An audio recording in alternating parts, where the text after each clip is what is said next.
Are you anything like me when you're creating a layout? The basic page design comes together pretty quickly, but then you push the embellishments around the page, wondering if it's too much or not enough. Today, I'm going to show you 3 different amounts of embellishments on the same page design so you can see the difference and hopefully answer the question for yourself. When should I stop adding embellishments?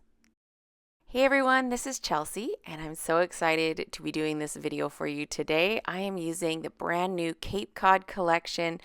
It's from this catalog, the July-August catalog that just launched yesterday, and there's all new beautiful papers and embellishments, stamps, die cuts, all those good things. And I'm in love with this Cape Cod collection. It's so soft and pretty, and I think it's the perfect way to scrapbook your summer memories.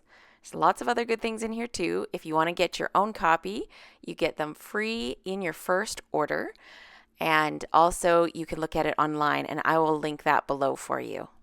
Today I'm going to be using the Cape Cod Scrapbooking Workshop. I love the workshops because they come with this handout that shows you how to cut all your paper, directions on how to put all your pages together, and really makes the scrapbooking process easy. I'm going to be following this third layout here, and then of course mixing it up a little bit because I can never just do what I'm told. So I will have this basic design, but then we're going to switch up the embellishing just a little bit. Typically I make these kits with my customers live on Zoom every month, but we are off for the summer, so I thought I'd do them here on YouTube with you. Now there is placeholders for your photos if you're not putting photos on your pages, and there's also a sample of the embellishments that you need to make these pages. It's not the full pack. I'm going to show you the full pack of embellishments in a little bit here. And then of course, beautiful sticker sheet. I love all the little phrase stickers and icons. And then here is a better look at that paper. So very soft, not in your face, overly bright. It's a very soft kind of palette of colors. I love this pattern here with the leaves, and then the back side is that wood grain. So we are going to be using the wood grain for the background of our pages, so I won't be able to use that pretty green pattern. Might have to get a second pack so I can use that leaf pattern. And then here are the other 2 patterns, the anchors and then that really nice stripe. I love the stripe. Now, another bonus of getting the workshop kits, they come with exclusive products. So these are all die cut pieces that help you build the layouts as shown in the guide. This is the only way to get these die cuts. They are super easy to pop out. This page of circles here we're going to be using to create some scallops on the pages today. And you can see they pop out of there really easily. Now there's also exclusive papers that come in the workshop kit that are not in the paper pack. I love this one. They brought in some nectarine and some peach, and that actually goes really good with the pictures I want to use today. These are from our local beach, and you can see my daughter's outfit has some orange in it, and actually the purple goes really well with the periwinkle color. And then there's 2 sheets of this kind of distressed periwinkle background. I'm not going to use those today, but really great backgrounds. And then you get a selection of cardstock that will help you make the pages.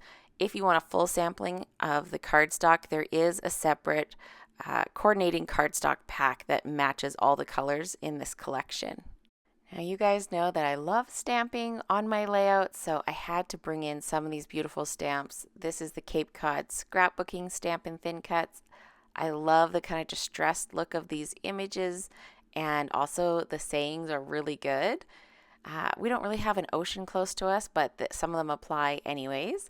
And then this is from the Cape Cod card making workshop, and I love those seashell dies. So I pulled in that set as well, just in case I wanted to use it. I wasn't really 100% sure which way I was going to go with my embellishments. And then I wanted to show you the full pack of the embellishments that match Cape Cod.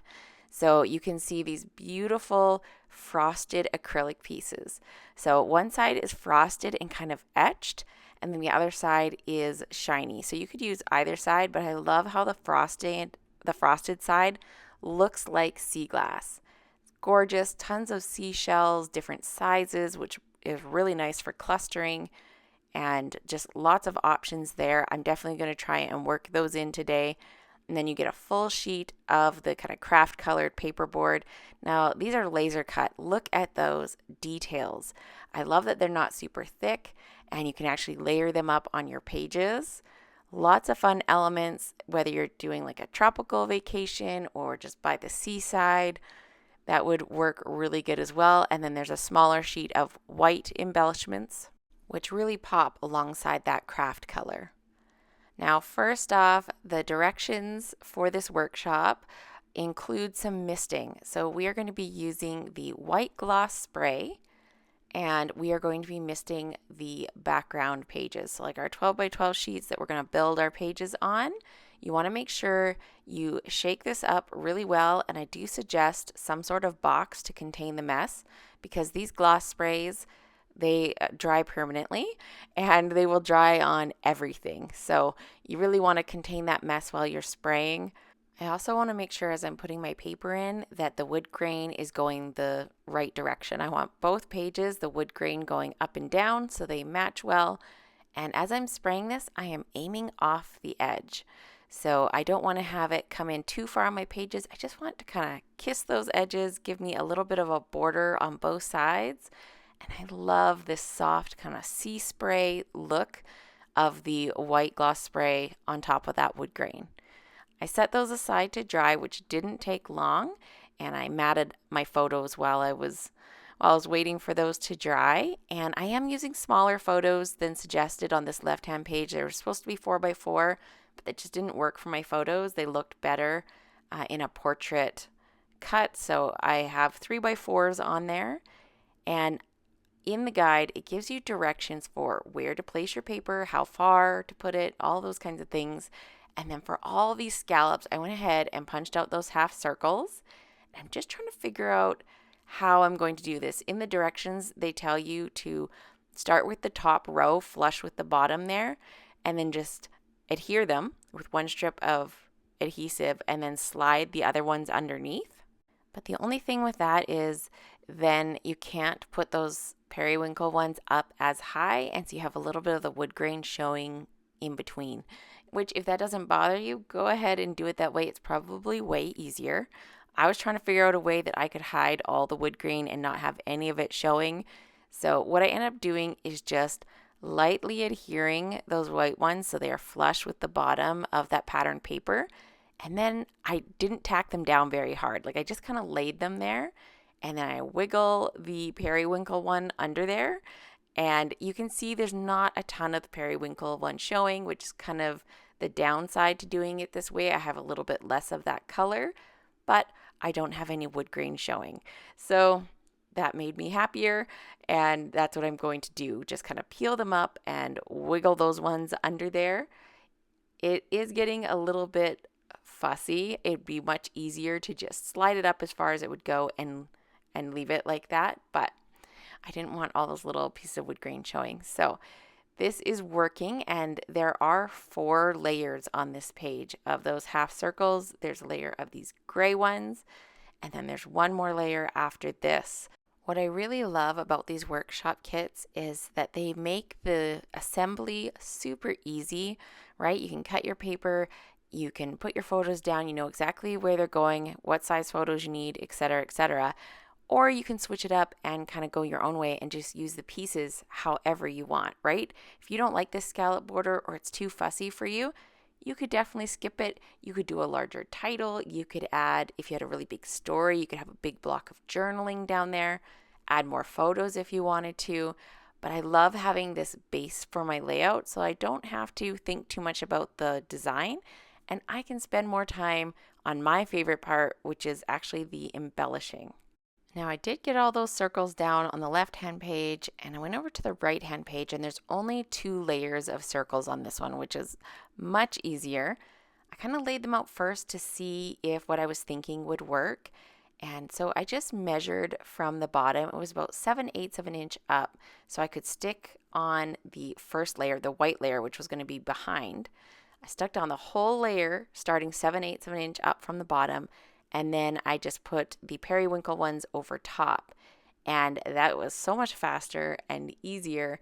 and it actually worked out really good measurement wise. And then I'm going to do the same thing on the other side, just double check that my measurements are correct, and then go ahead and stick all of those down. Now here we are.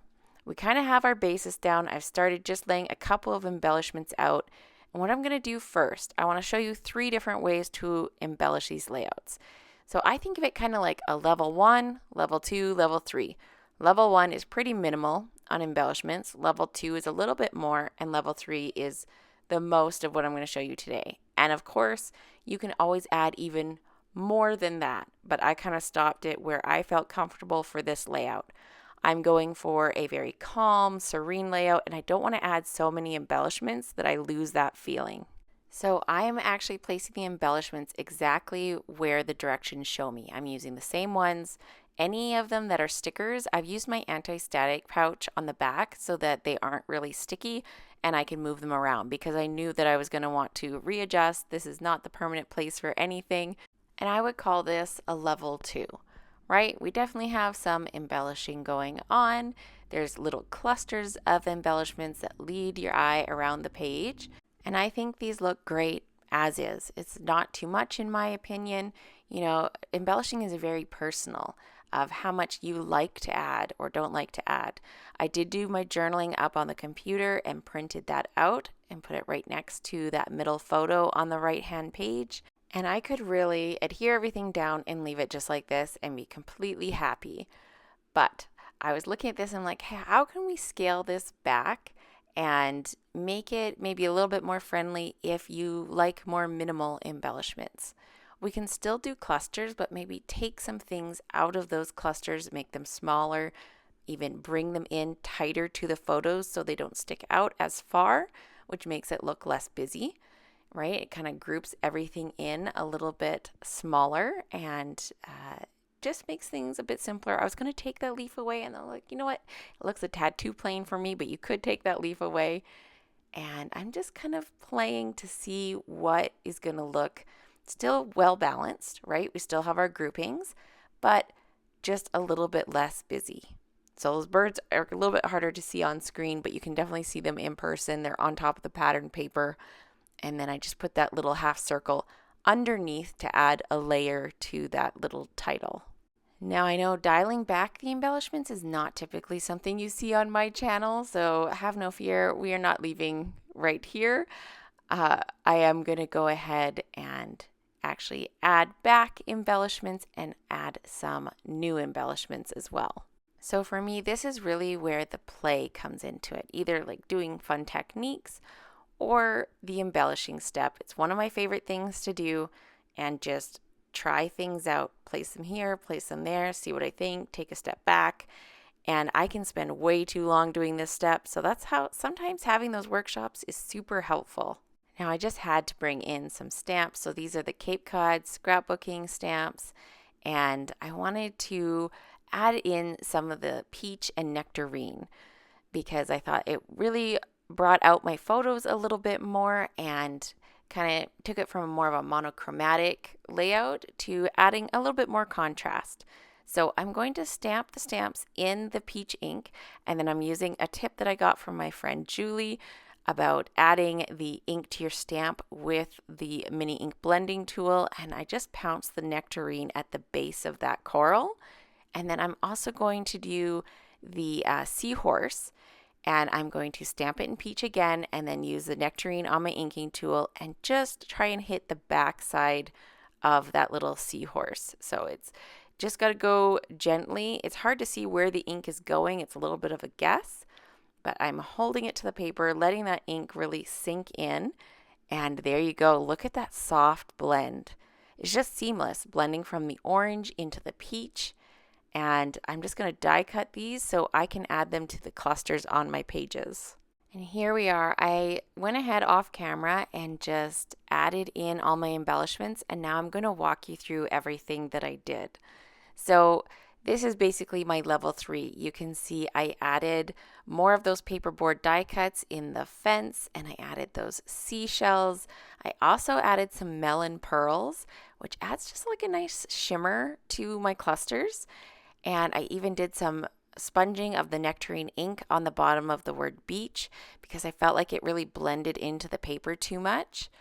I'm super happy with the pink, like the peach and the nectarine on those stamped images, as well as the shine of those pearls. You can see how I've expanded those clusters, made them bigger. Here I stamped the playing in the sand, which I thought went really good with the relax and enjoy playing in the sand, with toffee ink on one of these simple labels.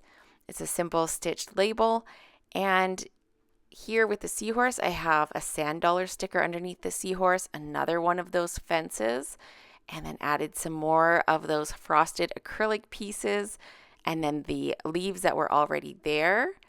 So you can see how my clusters are just a little bit bigger, a little bit fuller. I added an extra cluster over on the top left with the purpose of leading your eye around the page to all of my photos. You can see how I have them overlapping the photos. I have them framing the corners of the photos.